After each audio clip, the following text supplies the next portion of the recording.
The race is on, and Carlos Sainz has been one of the disappointments of the 2025 Formula One season, managing just 16 points compared to teammate Alex Albon's 70.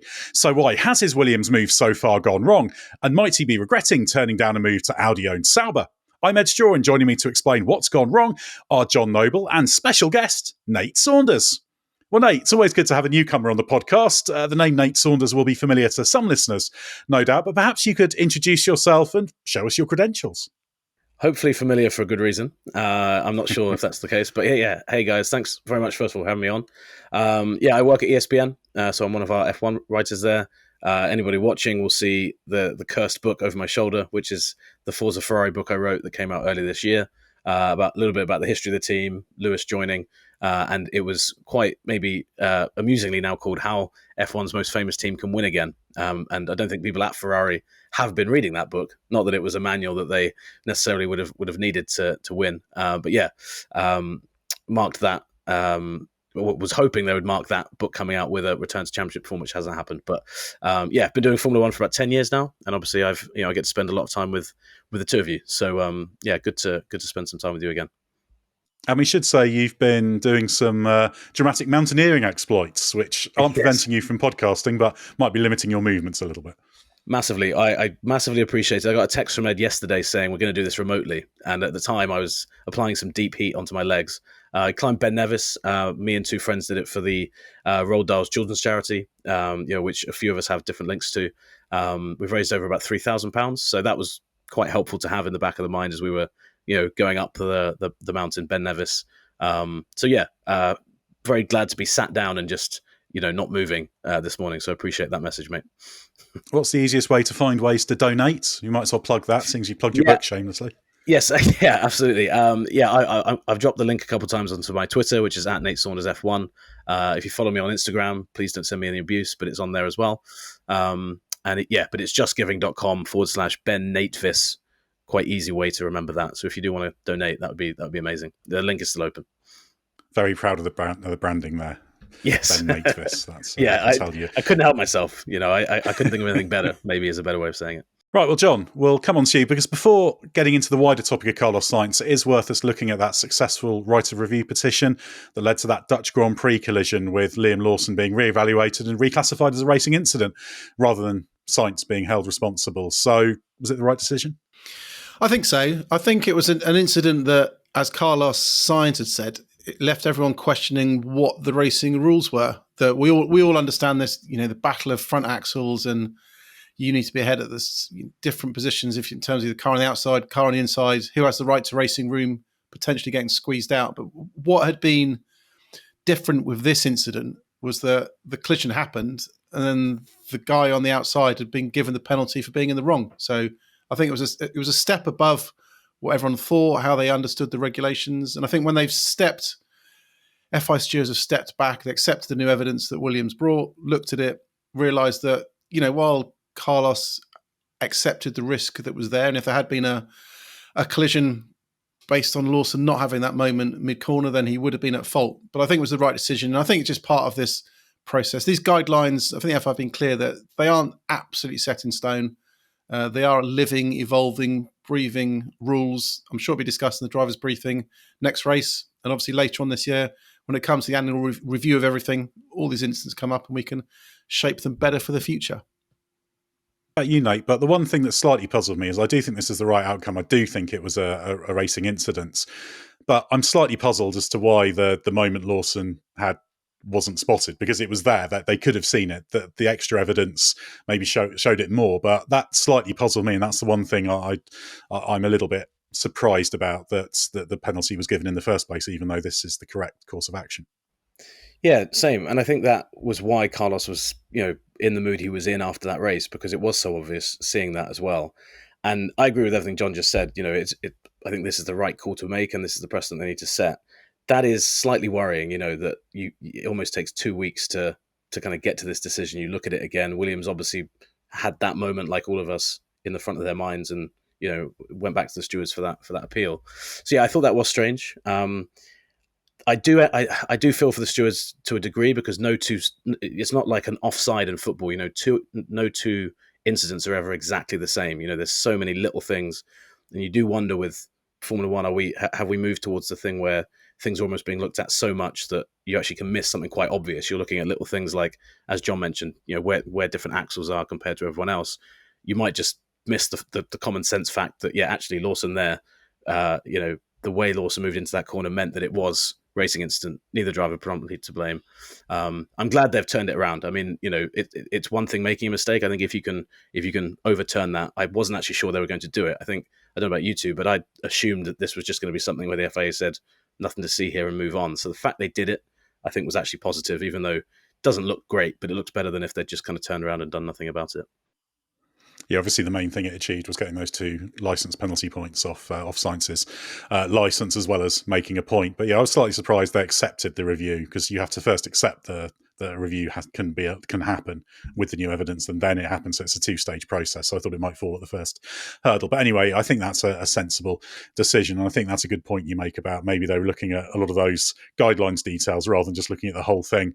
And this relates to stuff we were talking about on our last podcast episode at length about the guidelines. Let's move on to the bigger picture now, Nate, of Carlos Sainz. Great expectations coming into this year, but how disappointing has he been? Yeah, I would say pretty disappointing. I'd say, you look at the 2 biggest disappointments of the year, it's probably 2 of the drivers that move teams, right? It's Lewis and Carlos, which I think is probably a significant part of the disappointment as well.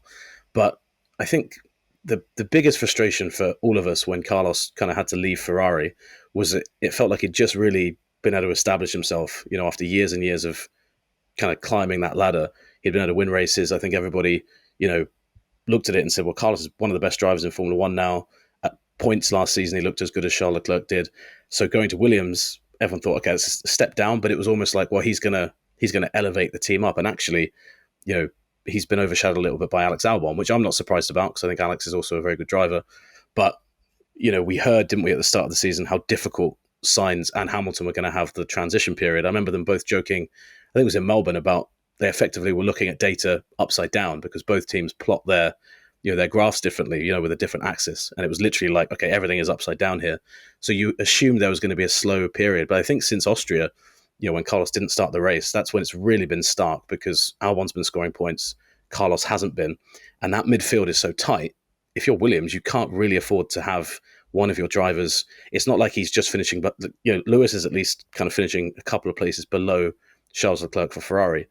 Carlos Sainz has been right out of the points, and that's a big gap in that midfield. So for a guy of his caliber and a guy who's won those races, yeah, I'd say a big disappointment. And I think it speaks to just kind of the stock that Carlos held, kind of coming into this season. It's a really interesting comparison, the Hamilton one, because their situations do compare. But what's been interesting with Sainz is I'd say he's had a couple more high points than Hamilton, because you can look at Imola, Saudi Arabia, very strong weekends. Hungary was pretty good, but the car was fairly dreadful. So Sainz has been really weird, because I don't think Hamilton, I mean, you could say the China sprint, but beyond that, it's been fairly consistently kind of okay to disappointing. But Sainz has been a bit more all over the map, which interests me. I mean, certainly Albon's been clearly the stronger driver. Qualifying comparison, it's about 0.104% in Albon's favour in terms of adjusted average.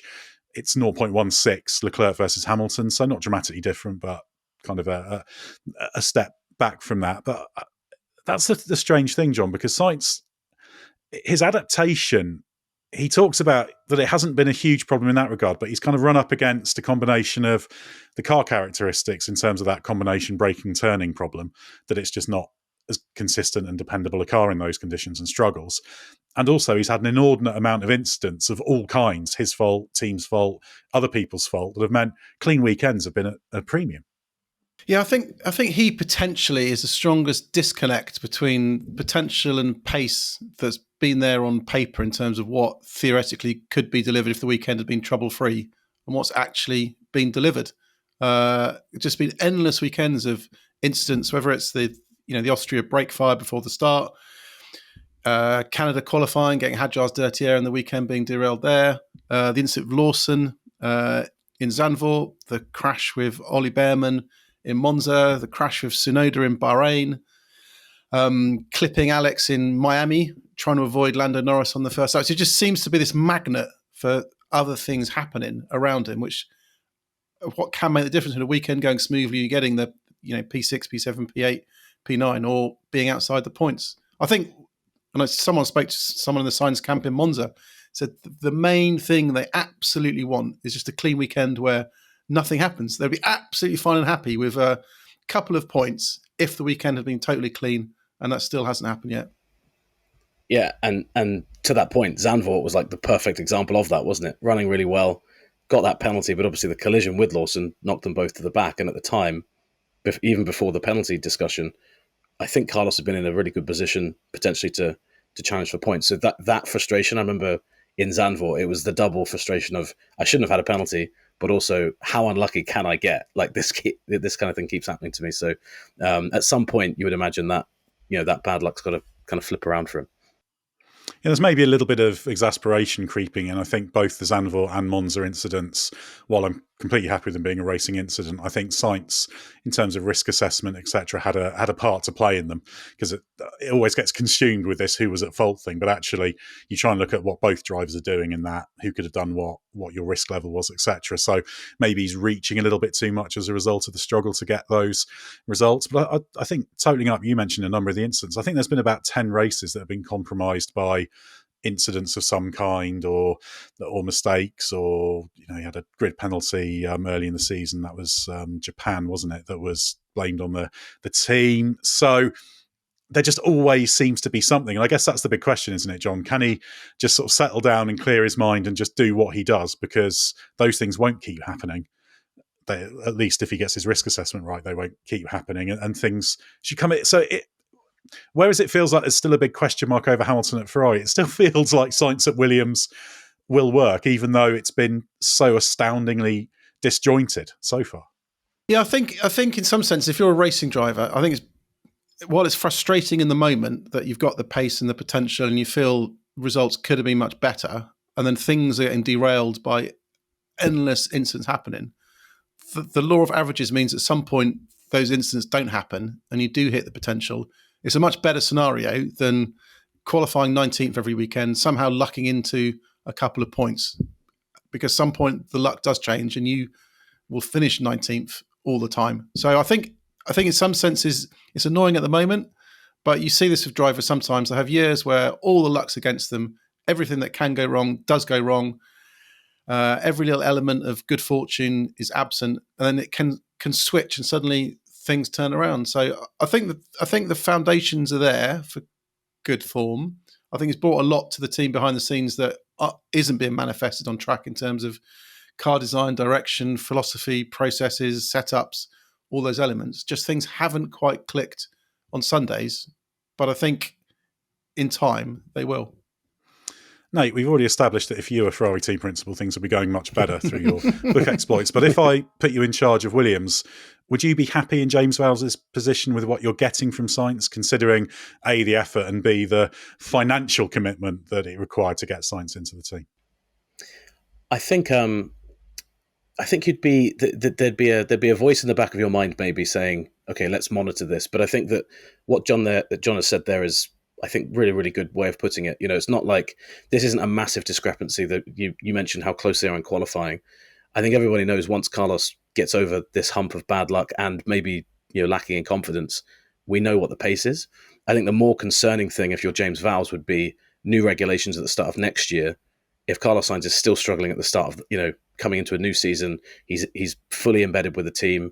He and Albon will be kind of learning, as everyone is, the new generation of car. That's when the alarm bells would ring.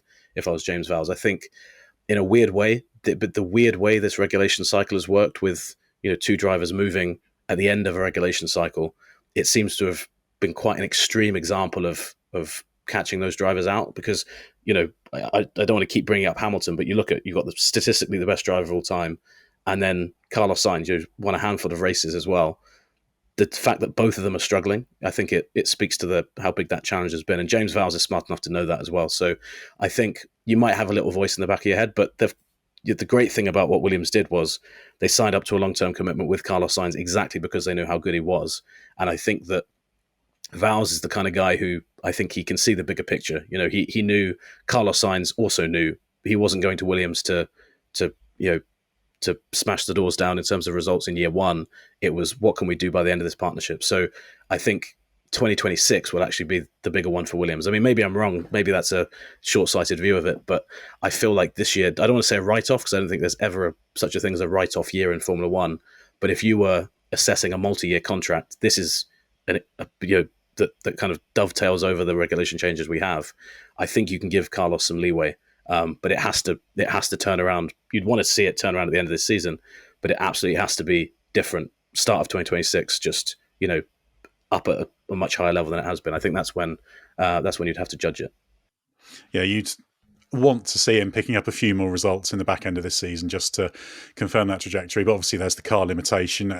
We know that Albon obviously has been at Williams for a while. He's quite good with the car that's got certain turning characteristics and he can kind of deal with it mid-corner. Sainz kind of, people talk about him as an understeer driver. He quite likes manipulating the car on turn-in and just being able to carry that good minimum speed, and that's been difficult at times. So there's lots of reasons, but I mean, I know, John, there will be people listening to this thinking we're making a whole list of excuses for Carlos Sainz, won't there? But he has earned a certain amount of credibility with his history, just as Lewis Hamilton does at Ferrari. But also, when you look at the details, it just isn't as simple as it's just been a disaster, even though the results on paper look that way. No, he's not. He's not. Half a second off Alex every race, getting dumped out in Q1 all the time and showing zero potential. You can see the flashes of form there. You can see the speed is there. You can see the engineering feedback is positive. It's just a season that hasn't clicked. I mean, you can argue, he could have avoided the Lawson incident completely in Zandvoort by, steering well clear of not being there. He could have avoided giving Ollie some more room at the Monza second chicane. But equally, he's a racing driver. He's fighting for positions. The midfield's really intense. And you back down in overtakes, then the next time these guys kind of take opportunity, know you're the kind of guy who backs down. So in some senses, better to get all the bad luck and the incidents and the misfortune and all these things out the way, because I think it will turn. And I think we haven't yet seen the true impact of what Carlos has brought in terms of that technical feedback and what James Vowles has applied to Williams, because 26 is a completely different arena for everyone.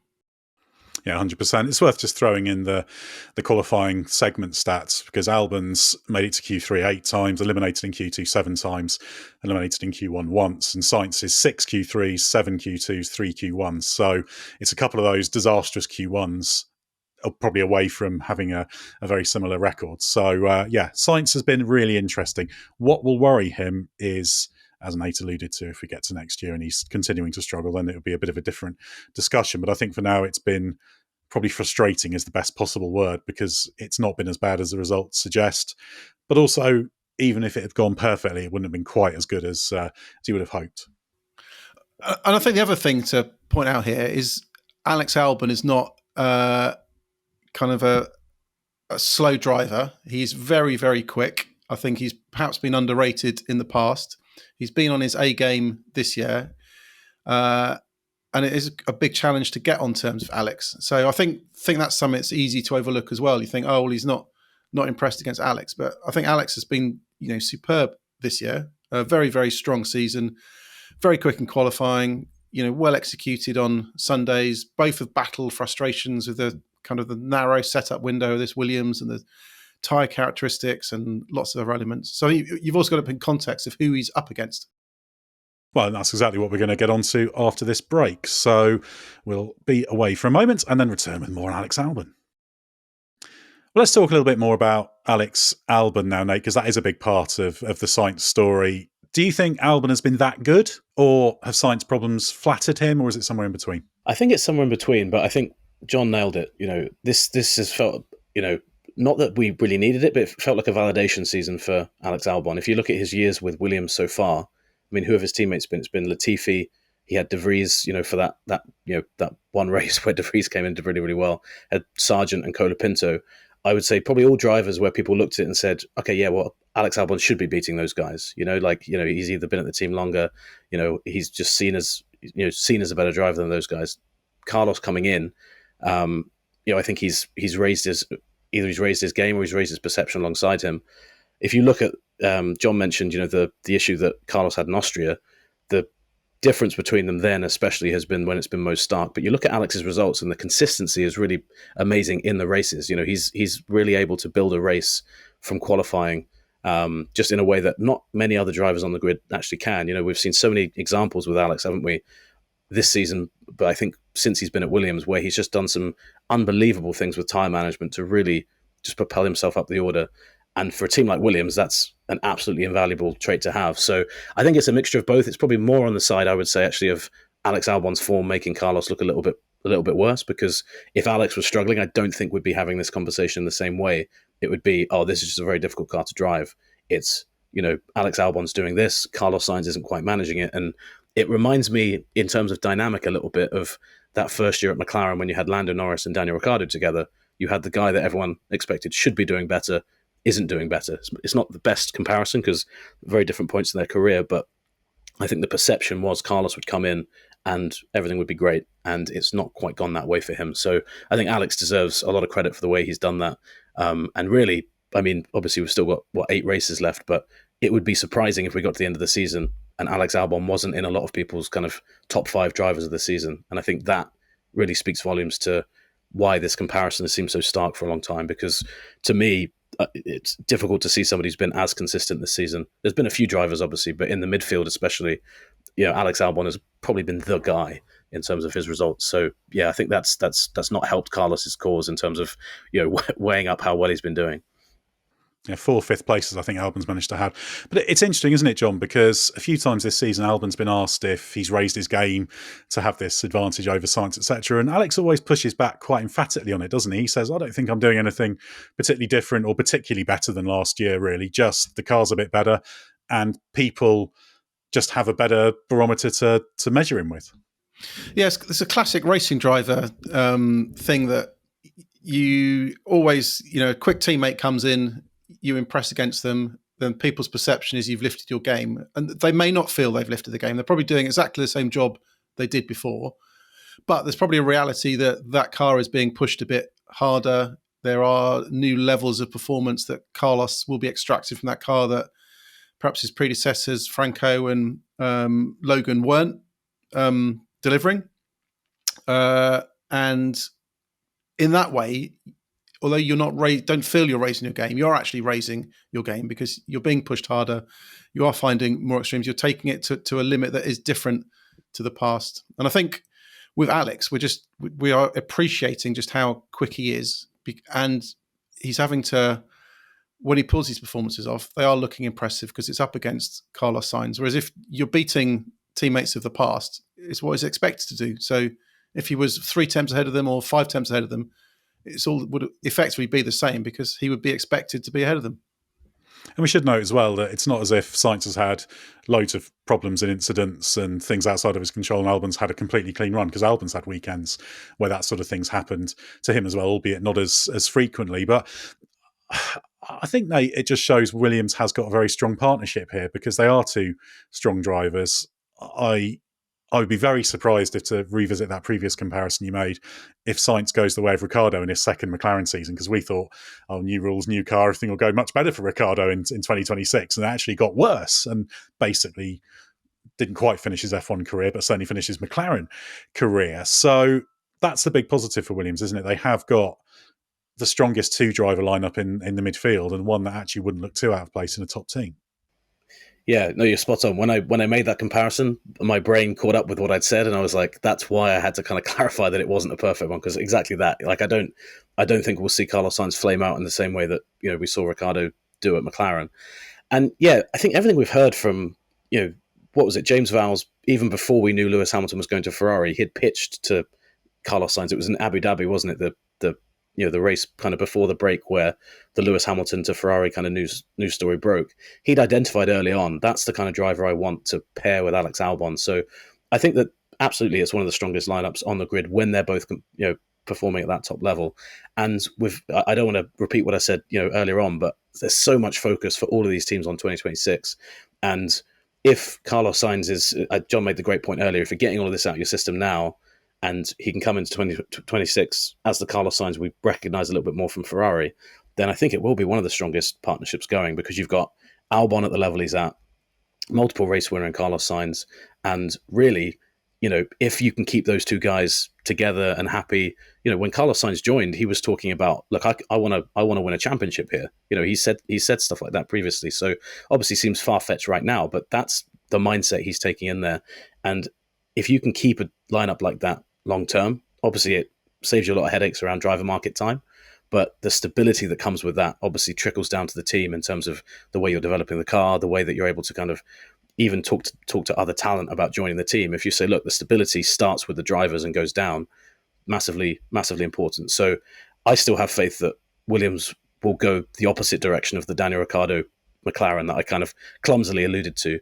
And I think that's why, for most people looking at Carlos Sainz, and even if you talk to people at Williams, I don't get the sense that there's a massive feeling of panic there yet in terms of where Carlos is at. And I think it's because they know that if and when he gets to that level of kind of flicking the switch, they're in a really, really great spot. I don't want to compare them to the new McLaren partnership, but if you look at what Zach Brown did and said, I want to put two young guys together who I know are very talented, slightly different points in their career.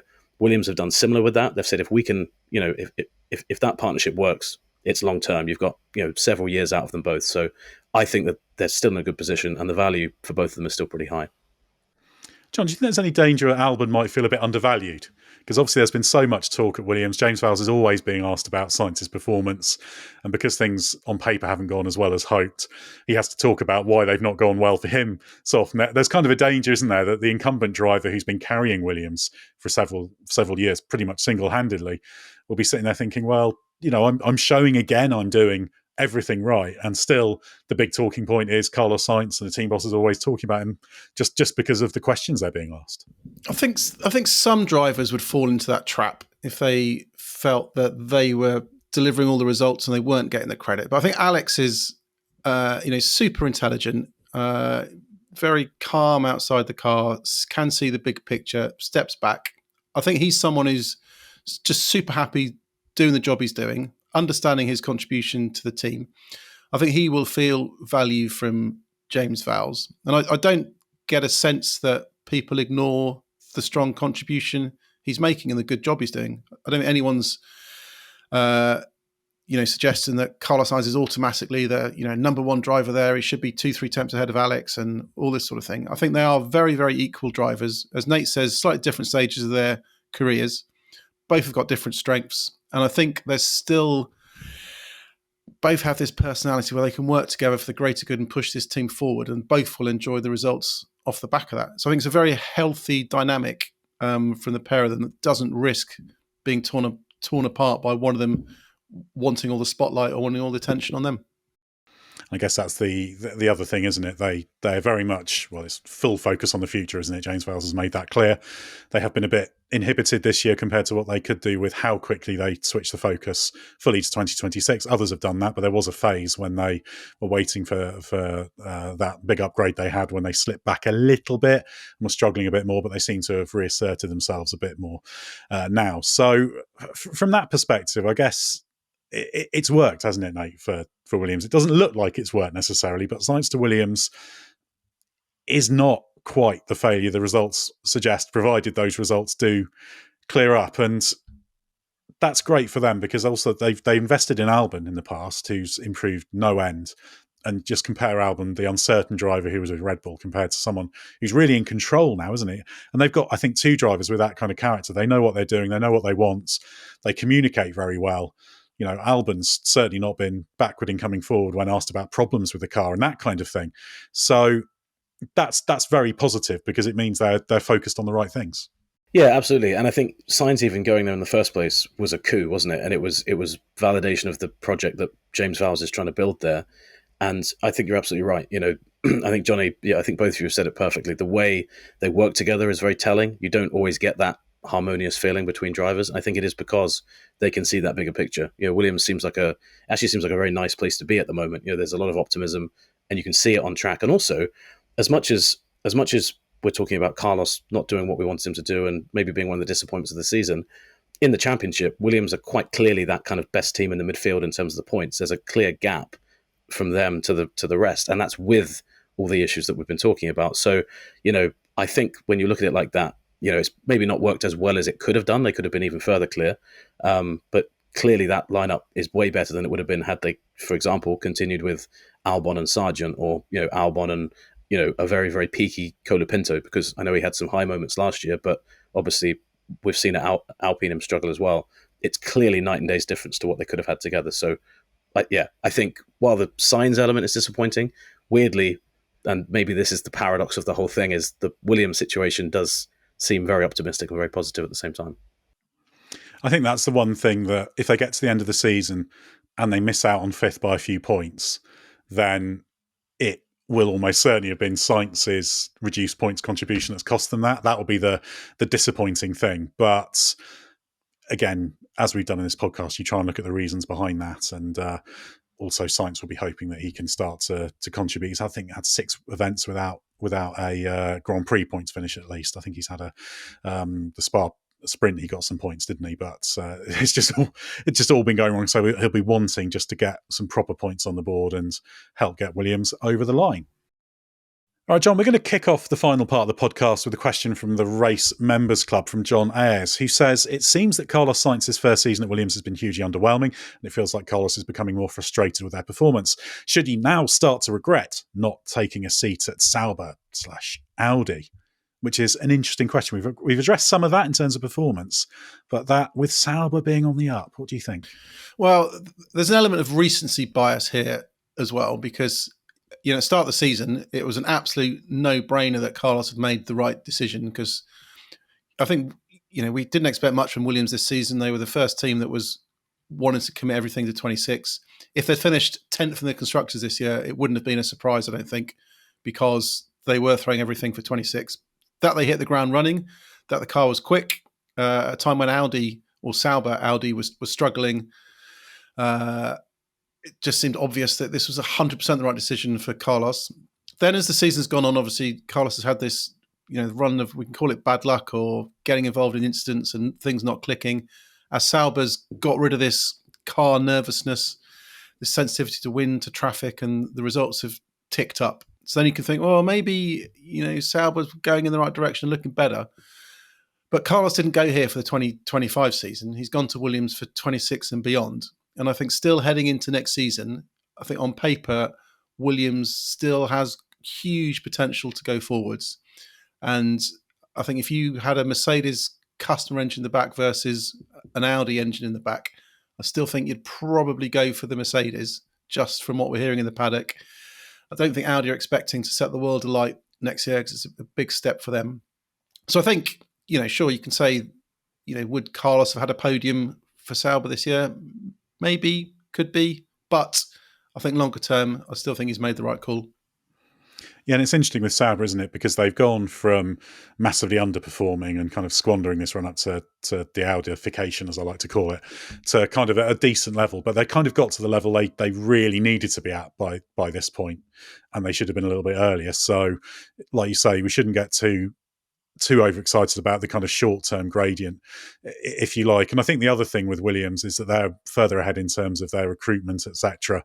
Sauber's a little bit more behind on that as well. So you probably feel happier with Williams in that medium term, and then maybe you can go to Audi down the line. What do you think, Nate? Do you think that that's how Sainz will be looking at it? You think actually Williams, they've maximised kind of what they could do this year, and if they can eliminate some of those historic problems, they could be a serious contender next year, not to win championships or anything, but to be at least take another step forward and maybe picking up the odd podium?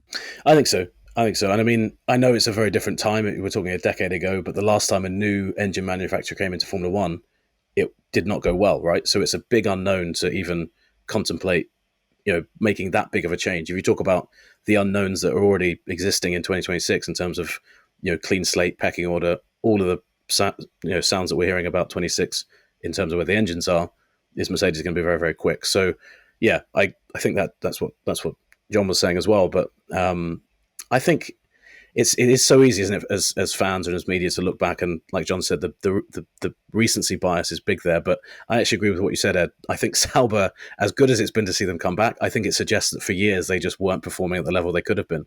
There was so much unrealized potential. I'm not saying they could score podiums all the time, but it just felt for years that team was just treading water. And there's no reason why, if you were looking at the two teams, together last season, like Carlos, may have been doing at certain points, that you would have picked Sauber over the Williams team. I think with James Vowles, there's been clear improvement. They've got the Mercedes package, like I said.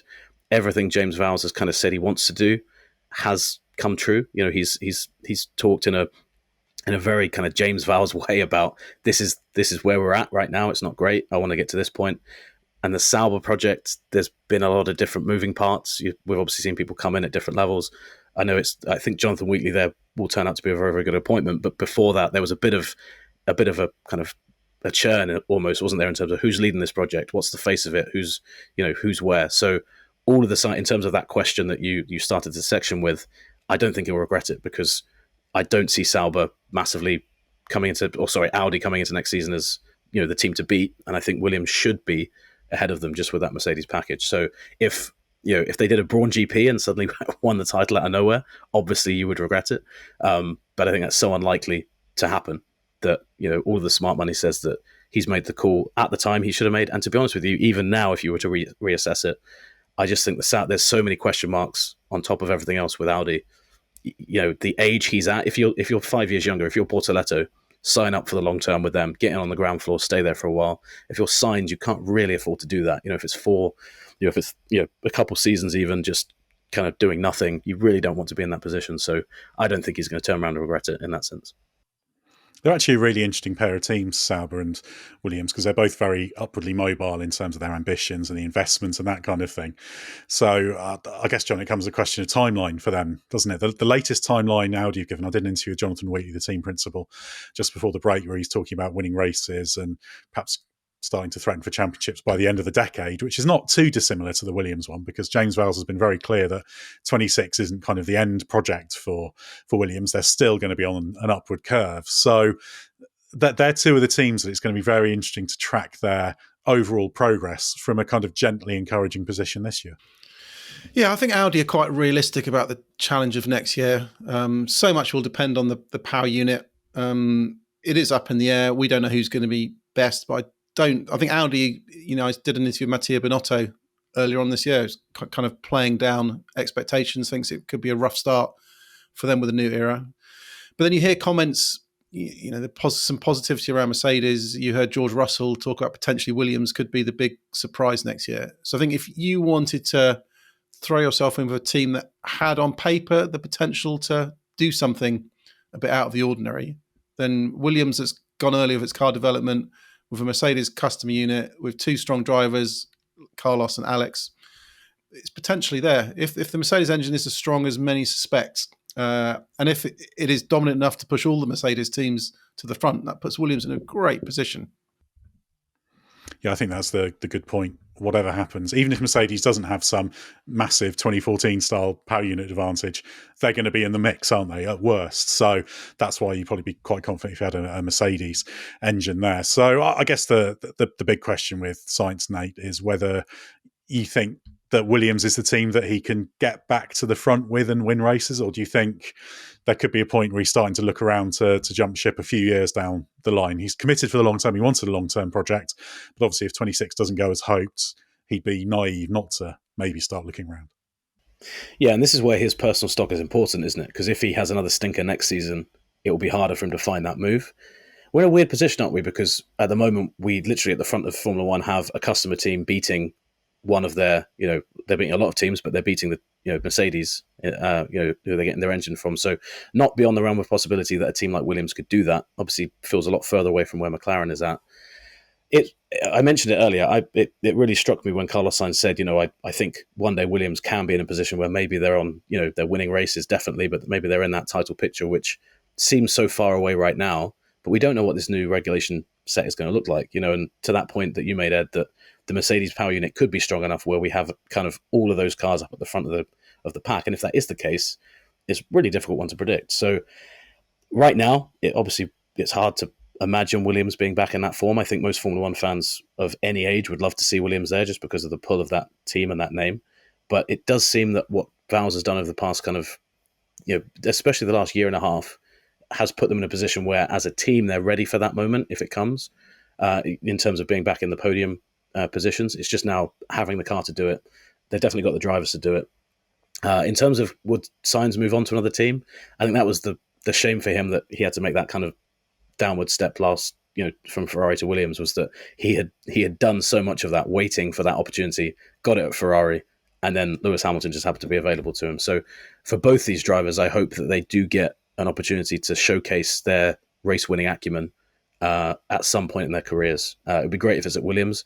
I think if you were looking at it right now, Albon's probably got the better chance of securing a move up the grid just because of where they both are. But I think, if Sainz can rediscover that form, no reason he can't be in that position again, whether it be at Williams or whether it be, finding a place at a Mercedes, or I don't know if Red Bull is now more open to him now that there's been the change that there has been, with Horner leaving. But those things as well, probably in the back of his mind in terms of assessing this year and why potentially it's been a disappointment for him, is that maybe if it's affected his stock in any way, that obviously is frustrating down the line for him if the Williams project doesn't go the way he wants it to. Just to zero in on one thing that was in the initial question on this, John, there's that phrase about Sainz becoming more frustrated. I guess that's the one danger, isn't it? That because he has been frustrated with things not going his way this year. He's articulated that. You can tell that from his demeanour, etc. And I guess if next year were to start a little bit badly, that there is a danger you get into a little bit of a spiral of thinking nothing works. I don't think Sainz is the most susceptible to that, but do you think that's kind of the one thing that could derail him? Yeah, I think he's more frustrated by circumstance than kind of all his problems. They're kind of all different areas. There's not been a consistent running theme through the season. He's been aware of the restrictions in terms of the car's handling and the narrow tyre operating window that kind of hems them into qualifying, and the need to get clean laps, and that then spirals when they get trapped in the pit lane in the wrong position. And there's all these elements that they are working to improve. But I don't think he's frustrated that he's asked the team to do something and they're consistently ignoring him. I just think different things are being thrown around. It's different problems, the learning experience. But I think what could potentially be a problem is if we get through 25, things don't change, goes into 26, and rather than it being the clean slate and luck changes, it's just a repeat scenario, and we have another 4 or 5 races where things go wrong. Then you get into a situation thinking, what is happening? Why is this going on a bit more?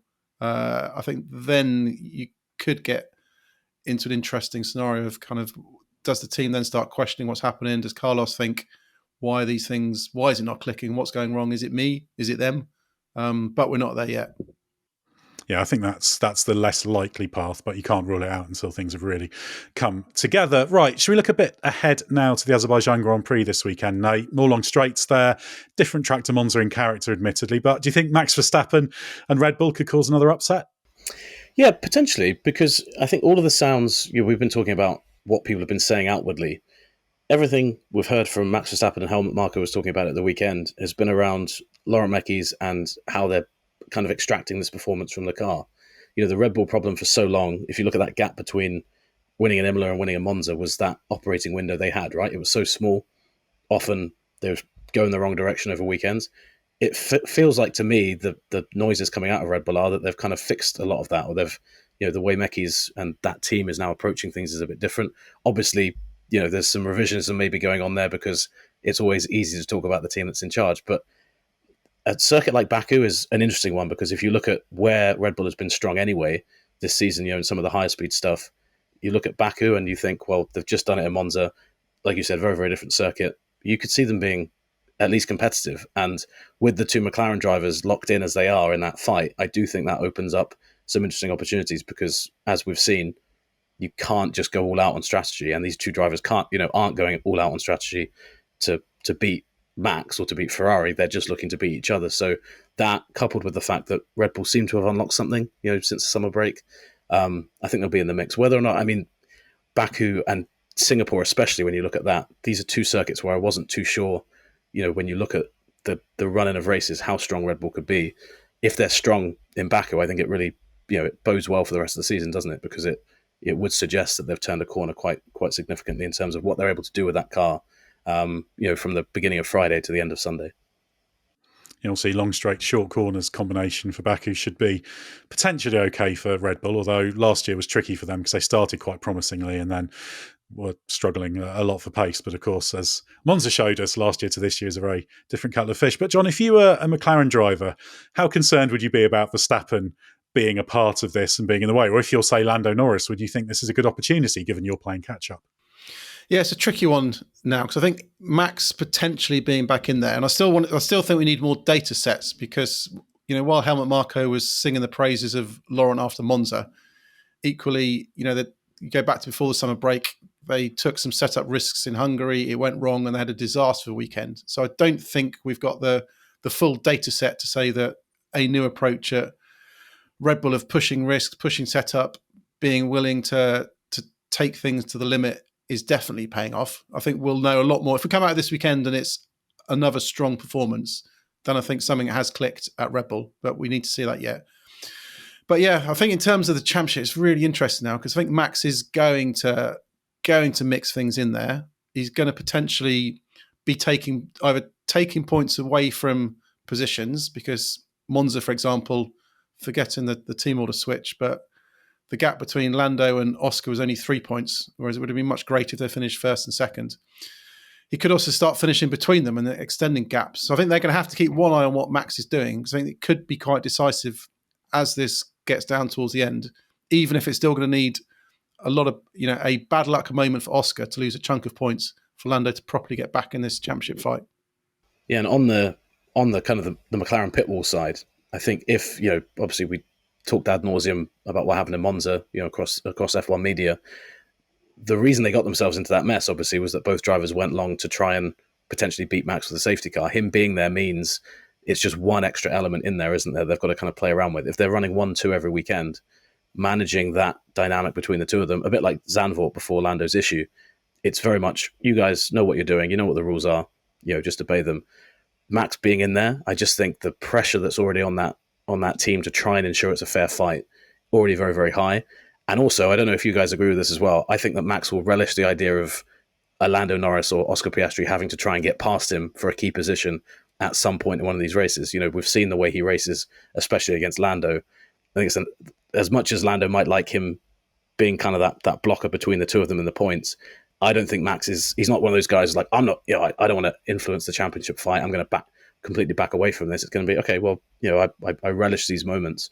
So I think it adds so much jeopardy, the fact that it's Red Bull and it's Max, that actually for the championship fight that, maybe hasn't been exactly some of the fights we've seen in the past. I actually think it's a really cool wild card element to it that, really could, add an unknown element into it going into the final bit of the season, that if you're McLaren, all you wanted from this point was just 1-2 finishes till the end of the season. Let them work it out, a bit like Rosberg and Hamilton did in 2016. Max being in there now, it's the biggest unknowns. It's an unknown of unknowns, isn't it? You just don't know what comes out of that. So for us watching, I think great. But if you're Andrea Stella and those guys, big headache. Yeah, and any driver who's up there with the McLarens should have in mind that they've got a championship fight on their hands, and you capitalise on that. Verstappen will be very good at doing that, but others need to do that as well if they get themselves into a position where they can fight on merit with McLaren. One interesting confounding factor, John, this weekend could be the return of the C6s, that softest Pirelli tyre compound. We haven't seen that since Montreal, and that's been quite tricky for some teams to get the most out of. Do you see that being maybe a bit of a curveball and certainly one of the big talking points when it comes to Saturday? Yeah, critical will be if it proves to be the best qualifying tyre. When it initially came in, I think teams struggled to understand how to get the peak out of it. Some cars didn't suit the car balance. Some steered well clear of it. And if you get into a situation where it's definitely not the quickest tyre, if the medium proves to be a better qualifying tyre, absolute nailed on guaranteed, then that proves very tricky because teams then start running out of enough sets for the weekend. So I think Friday will all be about trying to understand which is the best qualifying tyre. Then that will dictate the rest of the weekend. But there's definitely some scope for, a team's decision on even Friday morning about what tyre compounds they're going to run, how they're going to split it, could make a huge difference in terms of kind of the battle going forwards. And let's not forget, even in Monza, for example, Red Bull got Yuki to run the hard tyre on the Friday. Max didn't run it. They wanted to save it for Sunday. So some teams can split their strategies across the cars to give, one driver a preferred route to the perfect set of tyres remaining. McLaren can't do that. They can't tell one of them you need to burn this extra set of tyres just in case it proves to be better and we can give your teammate an advantage. So there's a lot of elements, moving elements around there that can be quite fascinating if we get into a scenario where the C6 isn't the best tyre for qualifying. And of course, Nate, coming back to the team we've been talking about, Williams, on paper, the Azerbaijan track configuration is great for them, long straight, short corners, ideal, but they struggle to get the best out of the tyres. They struggle particularly with the C6, struggling to get the front axle and the rear axle in. That's been a big story of the struggles Albon and Sainz have both had consistently through the year, out lap pace, all this kind of thing. So Azerbaijan's a combination of dream and nightmare for Williams, isn't it? It is. And I mean, it's one of those races where if you're a team in Williams' position, it can open up a surprise podium. You actually look back over the years, there's been so many, not just podiums even, but just strong results out of nowhere. You had chaos all over the place. So this, the theme of this podcast has been, can Carlos Sainz find a moment to turn this season around? This does seem like potentially a perfect place to do that, just given everything about Baku, everything you just mentioned there, Ed, and the fact that, I mean, I'm sure there's been some bad Baku races in recent memory, but if you look back to last year's race, the way that unfolded, that you're almost guaranteed to have a safety car. You're now going to tell me we didn't have a safety car last year. That seems to ring a bell in my head. But yeah, it just feels like a really good opportunity to kind of rewrite the narrative a little bit of his season if he can, if this is the weekend as a springboard to change things. Yeah, as long as he doesn't end up eliminated in Q1 and complaining about the tyre warm-up troubles. That's the other problem, isn't it? You can end up looking very silly in Azerbaijan as well. So yeah, it's one of those races. But yeah, Azerbaijan always a great place to go, and a race where things happen despite the early bad reputation it picked up. So we're looking forward to that. Well, thanks very much, John. Thanks very much, Nate, for joining us. And remember, you can catch up with Nate's work on ESPN. We're going to be packing our bags now for Baku, so stay with us for everything you need to know from the Azerbaijan Grand Prix.